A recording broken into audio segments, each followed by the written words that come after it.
Phoenix సెంట్రల్‌లో Phoenix children museum అని ఒకటుంది. అది మామూలుగా వెళ్ళాలంటే $25-30 ఒక్కొక్కరికి ఫీజు ఉంటుంది. కానీ మంత్ ఫస్ట్ ఫ్రైడే ఈవినింగ్ 6-9 మాత్రం ఫ్రీగా టార్గెట్ స్పాన్సర్ చేస్తుందన్నమాట. ఇక్కడ చాలా పిల్లలు ఆడుకోవడానికి చాలా రకాలైనటువంటి థింగ్స్ ఉంటాయి. ఎస్పెషల్లీ ఫెస్టివల్ సీజన్లో ఆ ఫెస్టివల్కి సంబంధించి దానికి తగినట్టుగా డెకరేట్ చేస్తారు ఇన్సైడ్. ఇంకొకటి సైంటిఫిక్గా, ఇంకొకటి స్పాన్సర్స్ లైక్ డెంటిస్టులు వీళ్ళంతా స్పాన్సర్స్ వచ్చేసి టూత్ పేస్ట్లు అవన్నీ ఇస్తుంటారు. ఇంకా వెరైటీ కిడ్స్ స్టిక్కర్స్ ఇలా ఆడుకోవడానికి కావాల్సినవన్నీ ఇస్తారు. ఇలా బైసైక్లింగ్ ఇవన్నీ ఉంటాయి ఇక్కడ. ఇది ఫ్రీ అన్నమాట. మామూలుగా అమెరికాలో మనకు ఫ్రీ అంటూ ఏది ఉండదు, చాలా తక్కువ ఉంటాయి ఇట్లాంటి ఆప్షన్స్. ఇది ఒక ఫ్రైడే టార్గెట్ మాత్రం స్పాన్సర్ చేసి ఆ రోజు సిటీలో ఉన్న పిల్లలందరికీ ఇస్తారు. ఇక్కడ చాలామంది క్రౌడ్ ఉంటుంది, కానీ ఓకే మేనేజ్ చేయొచ్చు, బాగానే ఉంటుంది. క్రిస్మస్కి దానికి సంబంధించి డెకరేట్ చేశారు ఈసారి, చాలా బాగుంది. ఎవరైనా కూడా ఫ్రైడే ఈవినింగ్ వెళ్ళొచ్చు 6-9. అది మనం వెబ్సైట్లో చూస్తే ఆ రోజు ఉందా లేదా, ఆ వీక్ ఉందా లేదా అనేది తెలుస్తుంది. చాలా బాగా అనిపించింది. ఇది పిల్లలు బాగా ఆడుకున్నారు.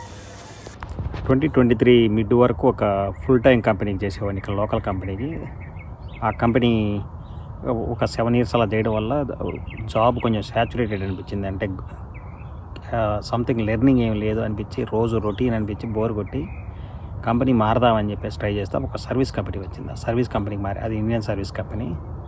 అప్పుడు 2023 మేలో టెక్సాస్లో ఒక సోడా కంపెనీ ప్రాజెక్ట్ చేశాను అనమాట. అది 6 months. చాలా లెర్నింగ్ హోప్స్ ఉన్ని, బాగా లెర్నింగ్ కూడా చాలా ఉన్నాయి అనమాట. ఇంటర్ఫేస్ అవన్నీ బాగా నేర్చుకోవడానికి స్కోప్ ఉంది.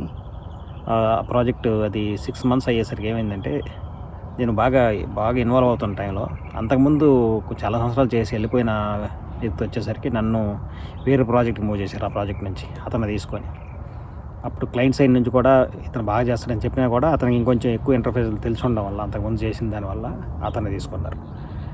సరే అని చెప్పేసి ఆ ప్రాజెక్ట్ నుంచి ఇంకో ప్రాజెక్ట్కి వచ్చాను. ఈ ప్రాజెక్ట్ అంత అడావుడి లేదు, అంత కూల్గా వెళ్ళిపోతుంది. చిన్న ప్రాజెక్ట్ ఇది. ఏంటంటే మన విజయ డైరీ లాగా రైతు సంఘాల ద్వారా ఉండే కంపెనీ. అంటే మిల్క్, యానిమల్ ఫీడ్ అవి చేస్తారు వాళ్ళు. ఆ కంపెనీలో ఒక లాస్ట్ 2 years నుంచి, అంతకుముందు 6 months కూడా, మొత్తం 2.5 years రిమోట్ చేస్తూ ఉన్నాను అనమాట. ఈ 2 years చాలా బాగా హ్యాపీగా గడిచిపోయింది. ఎందుకంటే వర్క్ తక్కువ. మేబీ స్టార్టింగ్లో ఒక 4-5 hours ఉండేది. ఆ తర్వాత రాను లాస్ట్ 6 months నుంచి అయితే రోజు ఒక 1/2 hour లేదా 1 hour ఉంటుంది అంతే వర్క్. ఇంకా మిగతా టైం ఓన్లీ టైమింగ్స్ డిఫరెన్స్ వల్ల ఆన్లైన్లో అయితే ఉండాలి. ఉదయాన్నే 6కి లేసి ఆన్లైన్లో ఉండాలి. కాకపోతే వర్క్ అనేది ఉండదు అనమాట. సిస్టమ్ జస్ట్ గమనిస్తూ ఉంటే సరిపోయేది. ఒక 2 hours 3 hours. మామూలు సర్వీస్ కంపెనీ సైడ్ మేనేజర్ కూడా చాలా మంచివాడు. అలాగే అక్కడ క్లయింట్ సైడ్ మేనేజర్ కూడా చాలా మంచివాడు అనమాట. మనకి ఏది కావాలన్నా పింగ్ చేయగానే ఏమంటే రెస్పాండ్ అయ్యేవాళ్ళు, అని ఈజీగా చేసేవాళ్ళు. అలా గడిచిపోయింది 2 years. ఆ 2 years అయిపోయేసరికి నేను ఇది వర్క్ తక్కువ ఉంది, ఎప్పుడైనా అయిపోవచ్చు అనే ఆలోచనతో లోకల్గా ఏమన్నా క్లయింట్స్ ఉన్నాయని ట్రై చేస్తూ ఉన్నా. ఇక్కడ లోకల్ క్లయింట్ ఉంది. ఇక్కడ క్లయింట్ ఇంటర్వ్యూ అయినా కూడా అక్కడ ప్రాజెక్ట్లో వాళ్ళు రిలీజ్ చేయలేదు. అందువల్ల ఇంకొక 6 months లేట్ అయింది. తీరా 1 month బిఫోర్, అంటే ఇప్పుడు నవంబర్లో ఆ క్లయింట్ సడన్గా ఏం చెప్పారంటే, మేము ఈ వర్క్ తగ్గిపోతుంది కదా, దీన్ని మేము ఇండియాకి మూవ్ చేస్తున్నాం. మేము అక్కడ ఒక లోకల్ ఆఫీస్ స్టార్ట్ చేసాము. జీసీసీ రీసెంట్గా చాలా కంపెనీలు ఇండియాలో బ్యాక్ ఆఫీస్ ఓపెన్ చేస్తున్నాయి. దాన్నే జీసీసీ, గ్లోబల్ క్యాపబిలిటీ సెంటర్స్.